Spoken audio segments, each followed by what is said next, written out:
اعوذ باللہ السمیع العلیم من الشیطان الرجیم بسم اللہ الرحمن الرحیم یومئذ لا تنفع الشفاعۃ، اس دن فائدہ نہیں دے گا سفارش الا سوائے اس کے من اذن لہ الرحمن، جس کو رحمان اجازت دے گا، ورضی لہ قولا، اور جس کے لیے بات کو سننا وہ پسند کرے گا۔ مشرکین مکہ کا دعویٰ تھا کہ ہم جن کی عبادت کرتے ہیں وہ اللہ کے بڑے چہیتے ہیں، وہاں جائیں گے تو بس ان کے سہارے ہم سب بخشے جائیں گے، وہ اڑ کر بیٹھ جائیں گے۔ تو اللہ تعالیٰ نے قیامت کے نقشوں میں اس نقشے کو کھینچا ہے کہ وہ دن ایسا دن ہوگا کہ کوئی کسی کی سفارش کرنے کی ضرورت ہی نہیں ہوگی۔ اس دن کسی کو اللہ کے سامنے زبان کھولنے کی اجازت بھی نہیں ہوگی۔ ہاں، وہ اپنی زبان کھولے گا، وہ سفارش کرے گا جس کو رحمان اجازت دے گا۔ یہ 30ویں سپارے میں بھی اللہ نے نقشہ ایسا ہی کھینچا ہے۔ یہ سورۃ نبا ہے اور اس کی آیت نمبر 38 ہے۔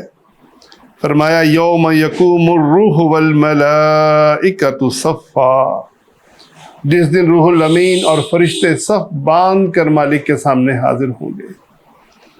لا یتکلمون الا من اذن لہ الرحمن، وہاں کوئی کلام نہ کر سکے گا سوائے اس کے جس کو اللہ اجازت دے گا۔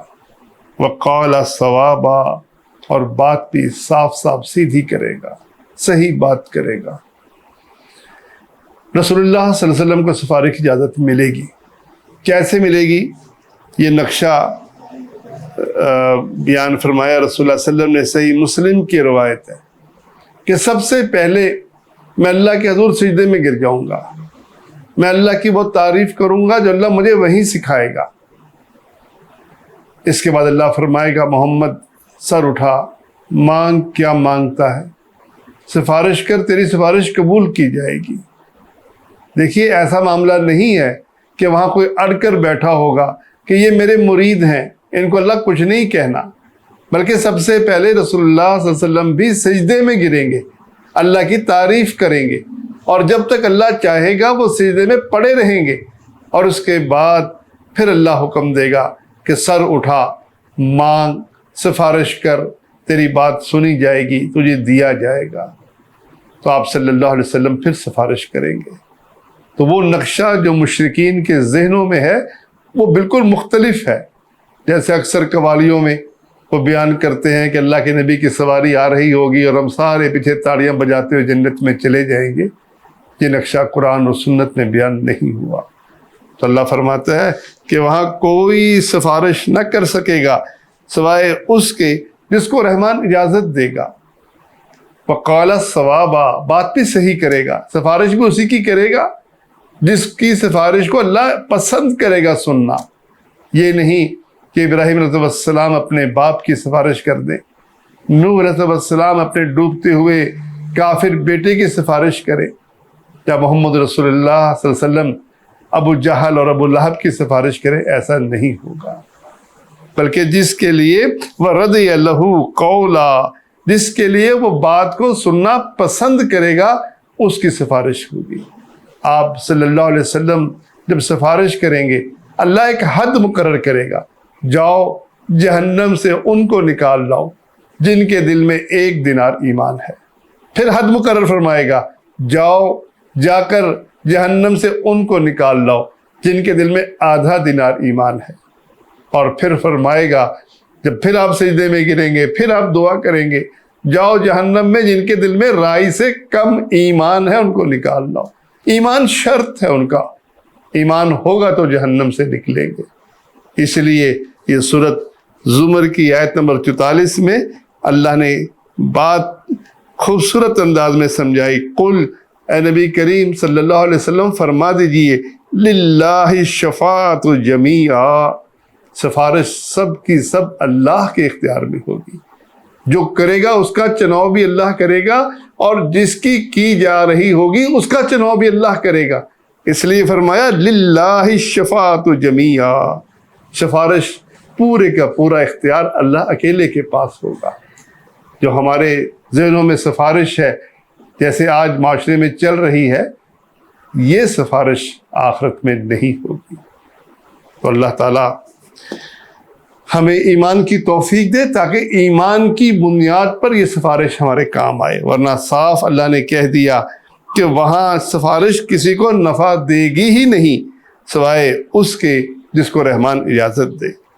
یعلم ما بین ایدیہم، وہ جانتا ہے جو ان کے آگے ہے، وما خلفہم، اور جو ان کے پیچھے ہے، ولا یحیطون بہ علما، کوئی اس کے علم کا احاطہ نہیں کر سکتا۔ یہاں جو سفارش کرتے ہیں وہ یہی کہتے ہیں کہ آپ نہیں جانتے، میں جانتا ہوں، ہماری پارٹی کا بندہ ہے، نوکری دے دیجیے۔ یعنی یہاں بادشاہ کو علم دیتا ہے ایم این اے اور ایم پی اے کہ یہ ہمارا حامی ہے، ہمارا ساتھی ہے، ہمارا برخوردار ہے، اس کو نوکری چاہیے، نوکری دے دیجیے، یہ ہماری پارٹی کا بندہ ہے۔ اللہ فرماتا ہے مجھے کسی کو کوئی میرے علم کا احاطہ کر ہی نہیں سکتا، میں تو جانتا ہوں اس کے آگے بھی بات کیا تھی، دنیا میں یہ کیا کرتے رہے، کیا چیز چھوڑ کر آئے پیچھے۔ اللہ کے علم کا کوئی احاطہ کر ہی نہیں سکتا۔ تو جب اللہ کے علم کا کوئی احاطہ کر ہی نہیں سکتا تو پھر سفارش، ایسی سفارش کہ وہ اللہ کے علم میں اضافہ کرتے ہوئے یہ کہے کہ اللہ بڑا فرما بردار بندہ ہے، اس کو تو بخش دے، ایسا نہیں ہے۔ اللہ جانتا ہے۔ سفارش کیوں ہوگی؟ جو سفارش کرنے والے ہیں ان کی عزت و تکریم کے لیے۔ نبی کریم صلی اللہ علیہ وسلم فرماتے ہیں کہ میں سفارش کروں گا ہر اس شخص کی جو ایمان رکھتا ہے اور کبیرہ گناہ میں ملوث ہے، صحیح مسلم کی روایت ہے۔ تو یہ ایمان والوں کی سفارش ہوگی، کبیرہ گناہ کی بنا پر جہنم میں وہ جلیں گے جب تک اللہ چاہے گا، اور پھر اللہ ان کو عذاب سے نکالنا چاہے گا تو انبیاء، اولیاء، شہداء، صالحین سب سفارش کریں گے۔ تو اس لیے سفارش کے اس نقشے کو اپنے ذہن سے نکال دیجیے۔ اللہ فرماتا ہے مشرکین مکہ کو، جو تمہارے ذہنوں میں نقشہ ہے کہ وہاں جا کر ہمارے بزرگ اڑ جائیں گے اور ہماری سفارشیں کریں گے، ایسا معاملہ نہیں ہوگا۔ وَأَنَتِ الْوُجُوهُ، جھک جائیں گے چہرے، لِلْحَيِّ الْقَيُّومِ، الحی کے سامنے، القیوم کے سامنے۔ یہ سمجھتے ہیں کہ ہمارے بزرگ بڑی شان والے ہیں، بڑی کرنی والے ہیں، وہاں ان کی بڑی عزت ہو رہی ہوگی، وہاں تو ان کا بڑا مقام ہوگا، وہاں تو فرشتے ان سے پوچھ کر کچھ کریں گے۔ اللہ فرماتا ہے کہ میرے جلال کا یہ حال ہوگا کہ ہر چہرہ، ہر گردن میرے آگے جھکی ہوئی ہوگی۔ میں الحی ہوں، القیوم ہوں۔ ہمارے ذہنوں میں اللہ کے بارے میں یہ تصور ہے کہ نعوذ باللہ اللہ نے کائنات پیدا کی اور جیسے گھر کا بڑا بوڑھا ایک کونے میں بیٹھ جاتا ہے اور سارے کام جوانوں کے سپرد کر دیتا ہے، ایسا نعوذ باللہ ریٹائرڈ ہو گیا۔ اللہ کہتا ہے نہیں، میں الحی ہوں، القیوم ہوں، میں زندہ بھی ہوں اور میں نے سنبھالا ہوا ہے پوری کائنات کو۔ یہ زمین اور آسمان اور کائنات کی ہر چیز میں نے سنبھالی ہوئی ہے، میں اس کو کنٹرول کر رہا ہوں۔ وَقَدْ خَابَ مَنْ حَمَلَ ظُلْمًا، نامراد ہوا وہ شخص جس نے ظلم کیا۔ نامرادی مستقل جہنم کی وعید ہے، ظلم عظیم کے بارے میں، شرک اکبر کے بارے میں، کفر اکبر کے بارے میں۔ ان کے لیے ظلم عظیم کی وعید ہے کیونکہ انہوں نے اللہ کی ایسی بغاوت کی ہے جس کی معافی نہیں ہے، اور جو اس سے کم درجے کے ظلم ہیں ان کے لیے سزا کے بعد معافی ہے۔ کبیرہ گناہ میں اللہ کی نافرمانی کرنے والوں کے لیے آخر کار معافی ہو جائے گی۔ تو اللہ فرماتا ہے کہ وہ نامراد ہوا۔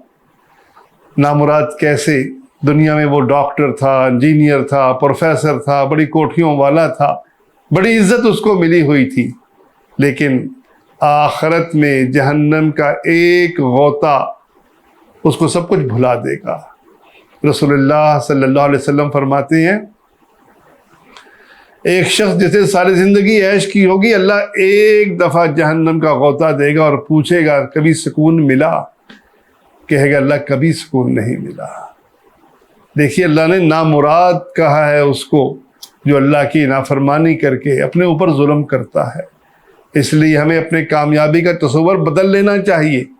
آج ہم بچوں کے اونچے تعلیمی کیریئر کو یا ان کے اعلیٰ نوکری کو ہم کامیابی سمجھتے ہیں، لیکن اللہ کے نزدیک کامیابی صرف اور صرف جہنم کے عذاب سے بچ کر جنت میں چلے جانے کا نام ہے۔ تو اللہ فرماتا ہے کہ نامراد ہوا وہ شخص جس نے ظلم کیا۔ وَمَن يَعْمَلْ مِنَ الصَّالِحَاتِ، اور جو کوئی نیکی کرے گا، وَهُوَ مُؤْمِنٌ، اور اس کا ایمان بھی ہوگا، فَلَا يَخَافُ ظُلْمًا، وہ ظلم سے نہیں ڈرے گا، اس پر کوئی ظلم نہیں ہوگا۔ دو شرطوں کے ساتھ، ایمان اور عمل صالح۔ ایمان کے تمام ارکان، اللہ پر ایمان، رسول پر ایمان، فرشتوں پر ایمان، آخرت پر ایمان، تقدیر پر ایمان، کتابوں پر، رسولوں پر ایمان، یہ 6 ارکان جو ایمان کے ہیں اس نے خوب اچھی طرح سمجھا اور اس کے مطابق اپنا ایمان بنایا، اور پھر ساتھ عمل صالح بھی کیے، اللہ کو راضی کرنے کی کوشش بھی کی، اپنے فرائض ادا کیے، کم از کم اسلام کے ارکان، نماز، روزہ، حج اور زکوٰۃ، جو اس کی استطاعت تھی اس کو پورا کیا، تو ایسا شخص اس پر ظلم نہیں ہوگا۔ ولا حظما، اور نہ کوئی اس کو کوئی نقصان ہوگا، کوئی کمی نہیں ہوگی، اس کے اجر میں کوئی کمی نہیں ہوگی۔ تو ایمان اور عمل صالح یہ کامیابی کے ذریعے ہیں، اور یہ چیز کہ آدمی ظلم کرے، اللہ کی نافرمانی کرے، تو یہ سخت نقصان دہ ہے۔ وَكَذَلِكَ أَنزَلْنَاهُ قُرْآنًا عَرَبِيًّا، ہم نے ایسے ہی تم پر قرآن مجید نازل کیا جو عربی زبان میں ہے، تمہاری اپنی زبان میں ہے۔ اس میں ہر طرح کے قصے موجود ہیں، پچھلی قوموں کا سبق کہ کیسے ہم نے اس وقت کے فرعون کو ہلاک کیا، نمرود کو ہلاک کیا، اور کیسے ایمان والوں کو ہم نے کامیاب کیا، ان سب کا ذکر اس میں موجود ہے۔ اس میں عقلی دلائل موجود ہیں، اللہ نے نشانیاں آسمان اور زمین کی، کائنات کی، اس میں وہ بیان کی ہیں۔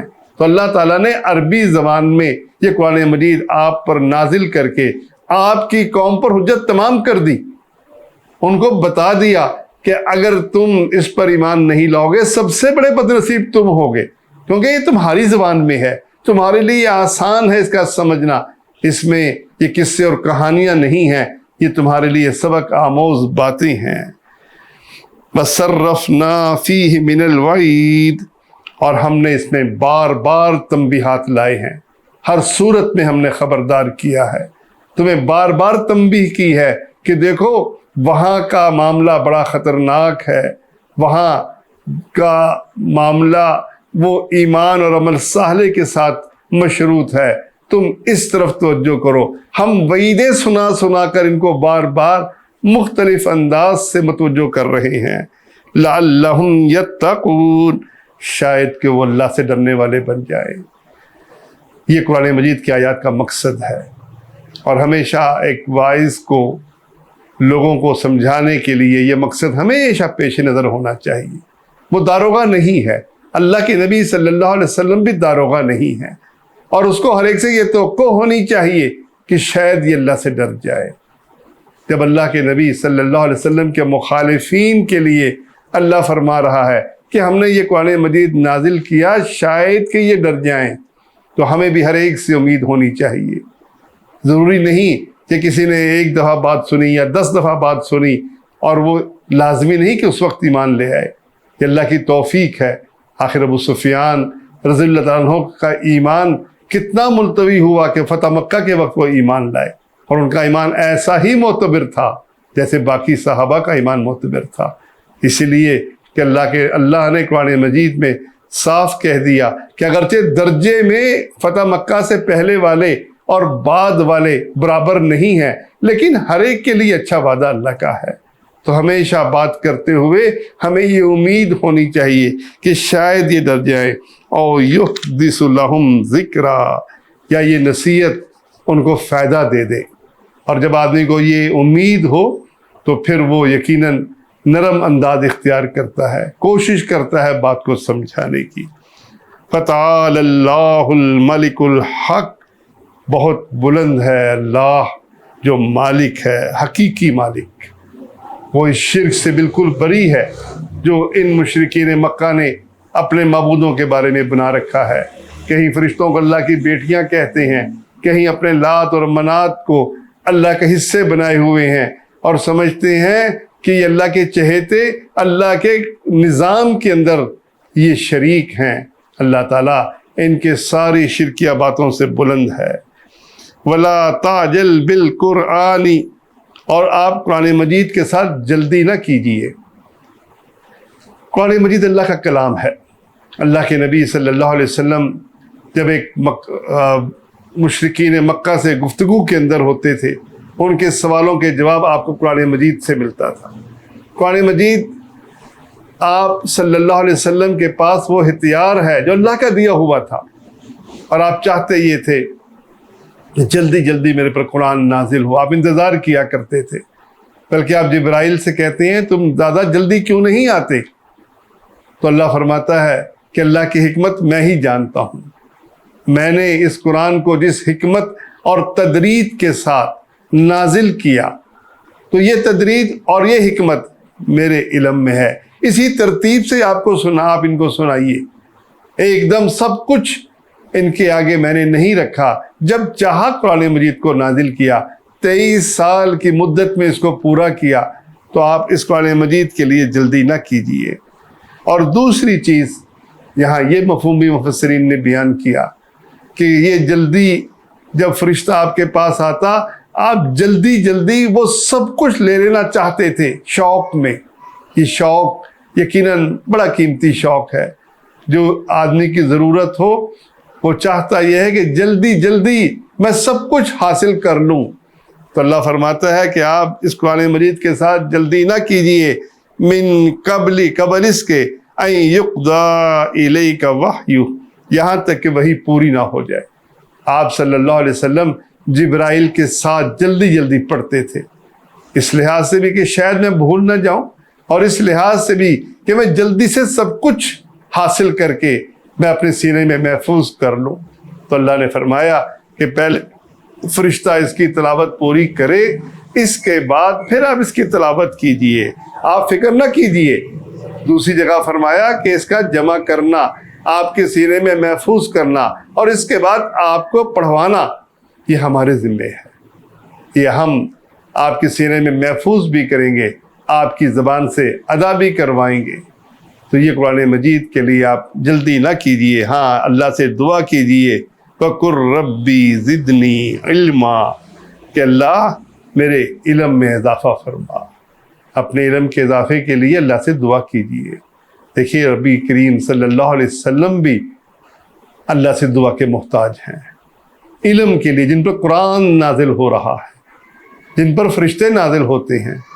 ہم کتنے اس بات کے ضرورت مند ہیں، ہمیشہ ہم کوشش کرتے رہیں کہ ہمارے علم میں اضافہ ہوتا چلا جائے، ہم قرآن مجید کو پڑھیں اور ان کے نکات اپنے ذہنوں میں محفوظ کر لیں۔ تو یہ کوشش ہمیں پوری کرتے رہنا چاہیے، اور اللہ سے دعا بھی کرنی چاہیے کہ اللہ ہمارے علم میں مزید اضافہ فرمائے۔ اللہ تعالی ہمیں علم سیکھنے، اس کے مطابق ایمان بنانے اور پھر عمل صالح کرنے کی توفیق عطا فرمائے۔ آمین یا رب العالمین۔